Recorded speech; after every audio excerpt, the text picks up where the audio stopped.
Make in इंडियाला प्रोत्साहन देण्यासाठी आणि मुंबईकरांना अत्याधुनिक लोकलमधून प्रवास करता यावा यासाठी वंदे मेट्रो ही ट्रेनची कन्सेप्ट अस्तित्वात आली आणि अश्विनी वैष्णव जे रेल्वे मंत्री आहेत त्यांनी याची जबाबदारी मुंबई रेल विकास कॉर्पोरेशनला दिली। मुंबई रेल विकास कॉर्पोरेशनने आता या संदर्भामध्ये एक मोठं पाऊल टाकलेलं आहे आणि लवकरच मुंबईकरांना आता ही वंदे मेट्रो लोकल मिळणार आहे। आपल्याबरोबर मुंबई रेल विकास कॉर्पोरेशनचे CMD सर आहेत गुप्ता सर काय सांगाल कशा प्रकारे आता अपन प्रोसेस करत आहोत आणि किस तरह से हम लोग इस बारे में प्रोसेस कर रहे हैं और कब तक ये जो ट्रेन जो है वंदे मेट्रो ट्रेन ये कब तक हमें मिल पाएंगी? अभी हमने टेंडर्स उसके लिए इनवाइट कर दिए हैं, जो अभी उसमें last date of bid submission 29 सितंबर की रखी है। उसके बाद टेंडर फाइनलाइजेशन में कुछ टाइम लगेगा और उसके बाद में फिर हमारी जो पहली प्रोटोटाइप रेक है वो करीब 2 से ढाई साल बाद, टेंडर फाइनलाइजेशन के 2 से ढाई साल बाद वो रेक आनी चाहिए। सर ये जो टेंडर आपने फ्लोट किया है, इस टेंडर में क्या क्या स्पेसिफिकेशन दिए, कितनी गाड़ियाँ रहेंगी और उसके साथ ही उनकी जो मेंटेनेंस है उसके लिए भी टेंडर है, किस तरह का टेंडर है, कितने करोड़ का टेंडर है, कुछ बताओगे डिटेल्स थोड़ा? इसकी जो सैंक्शन कॉस्ट है वो करीब 21,000 करोड़ के आसपास है। टेंडर में हम लोग टेंडर की कॉस्ट नहीं देते हैं, एस्टिमेटेड कॉस्ट नहीं देते हैं, बट जो ओरिजिनली जो हमारी सैंक्शन कॉस्ट है वो 21,000 करोड़ के करीब है। इसमें 238 रेक, 12 डिब्बे की रेक, उनका इसमें प्रोविज़न है। यदि कुछ 15 डिब्बे की रेक होंगी तो फिर उसमें उतने रेक कम हो जाएंगी। और उसमें मेंटेनेंस के लिए हमने 2 डिपो का प्रोविज़न रखा है, एक भिवपुरी में करजत के पास और एक वानगांव में धानु रोड के पास में। तो वो जो वेंडर होगा वही उन रेक्स को पूरी लाइफ टाइम के लिए मेंटेन भी करेगा। तो इस तरह का उसमें प्रोविज़न है। सर ये जो नई ट्रेन्स आने वाली है, प्रोटोटाइप जो आएगा उसमें किस तरह की सुविधाएं होंगी, क्या क्या मुंबईकरों को मिल सकता है जो अभी की ट्रेन्स में नहीं है, वो उस ट्रेन में क्या रहेगा वंदे मेट्रो में? देखो अभी जो ट्रेन चल रही हैं वो ज़्यादातर तो नॉन AC हैं, कुछ ही AC ट्रेन हैं। सबसे बड़ी तो जो एक सेफ्टी की बात है तो वो है ऑटोमेटिक डोर क्लोजर।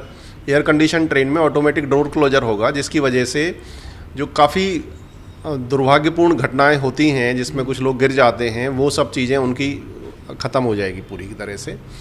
देन इसमें जो अभी हम लोग सीट में अभी तक कुशन नहीं होता था, हम लोग अभी इसमें कुशन का प्रोविज़न रख रहे हैं। इसमें हम लोग एयर कंडीशनिंग की कुछ जो अभी है वो स्मार्ट एयर कंडीशनिंग की हम बात कर रहे हैं कि यदि ज़्यादा लोग हैं तो वो ज़्यादा ठंडा करेगा और कम लोग हैं तो फिर वो जितना कैपेसिटी उसमें है उसके हिसाब से।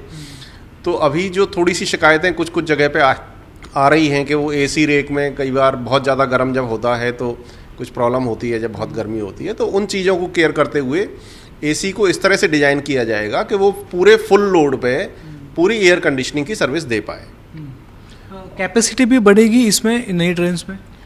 कैपेसिटी उसमें डोर क्लोजर होने की वजह से जो एकदम से दरवाजे पे जितने लोग लटके रहते थे उतने कम हो जाएंगे।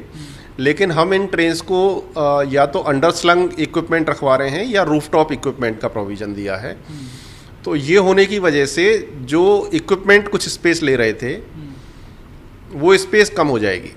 तो उसकी वजह से जो हमारी कैपेसिटी कम हो रही थी डोर के पास, डोर क्लोजर की वजह से, वो कैपेसिटी मेक गुड हो जाएगी उससे। सर ये जो टेंडर अभी इशू किए हैं, क्या लगता है आपको मेक इन इंडिया के कई सारे प्रोविजंस इसमें डाले गए और मेक इन इंडिया के तहत ये पूरा प्रोजेक्ट हो रहा है, तो कई सारी कंपनियां हैं, क्या किस तरह से इसको रिस्पॉन्स रहेगा, क्या लगता है आपको?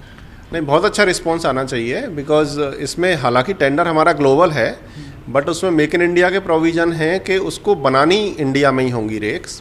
तो या तो उसकी यहाँ पे एग्जिस्टिंग फैक्ट्री हो या फिर वो अपना प्लांट डालने के लिए उसके लिए तैयार हो। तो ये सारी रेक इंडिया में ही बनेंगी और इसमें काफ़ी जो रोलिंग स्टॉक के प्लेयर्स हैं वो इसमें इंटरेस्टेड होंगे और हमें अच्छे रिस्पॉन्स की उम्मीद है। सर एक अलग सवाल, कुछ दिन पहले महाराष्ट्र के मुख्यमंत्री एकनाथ शिंदे जी से आपकी मुलाकात हुई, एक मीटिंग हुई।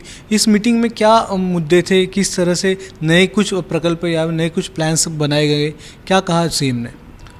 नहीं, माननीय मुख्यमंत्री जी पूना से लोनावाला के बीच में सबर्बन कॉरिडोर के लिए तीसरी और चौथी लाइन के लिए एक पुराना प्रपोजल है उसको रिवाइव करना चाह रहे हैं। तो उन्होंने हमें आदेश दिए हैं कि हम उस DPR को अपडेट करके उनको सबमिट करें। उस प्रपोजल में रेल मंत्रालय और गवर्नमेंट ऑफ महाराष्ट्र इन दोनों का 50-50% शेयर है। तो एक बार हम जब वो डीपीआर उनको रिवाइज करके दे देंगे तो फिर उसके बाद में वो अपना निर्णय लेंगे, उनको कॉस्ट शेयर करनी है। और एक बार को यदि वो वहाँ से कॉस्ट शेयरिंग का निर्णय लेते हैं तो फिर गवर्नमेंट ऑफ इंडिया अपना निर्णय लेगी कि उन्हें वो प्रोजेक्ट सैंक्शन करना है नहीं है। तो उस प्रोजेक्ट के उस प्रपोजल पे एक ये शुरुआत माननीय मुख्यमंत्री महोदय ने करी थी, तो आगे उसमें फर्दर और एक्शन लेना बाकी है। तर एकतर मुंबईकरांसाठी एक चांगली बातमी आहेच की नवीन प्रोजेक्टसाठी एक टेंडर फ्लोट झालेला आहे, ज्याच्यामध्ये वंदे मेट्रो ट्रेन्स आता बनण्यासाठी एखाद्या कंपनीला कंत्राट दिलं जाईल आणि मग त्या ट्रेन्स ज्या आहेत त्या हळूहळू सर्व्हिसमध्ये येतील। दुसरीकडे पुण्यासाठी देखील एक आनंदाची बातमी आहे, ती म्हणजे 3ऱ्या आणि 4थ्या लाईनसाठी आता प्रस्ताव तयार केला जातो आहे। जर या 2 लाईन अस्तित्वात आल्या तर पुणे ते लोणावळा हा जो लोकलचा सेक्शन आहे त्यामध्ये लोकल ट्रेन वेगळ्या ट्रॅकवर चालतील, त्यामुळे अधिकच्या लोकल ट्रेन उपलब्ध होतील आणि लवकरात लवकर प्रवास देखील पुणे ते लोणावळा दरम्यानमध्ये करणं हे शक्य होणार आहे। कॅमेरामन विनेसह अक्षय भाटकर, एबीपी माझा, मुंबई। एबीपी माझा, उघडा डोळे बघा नीट।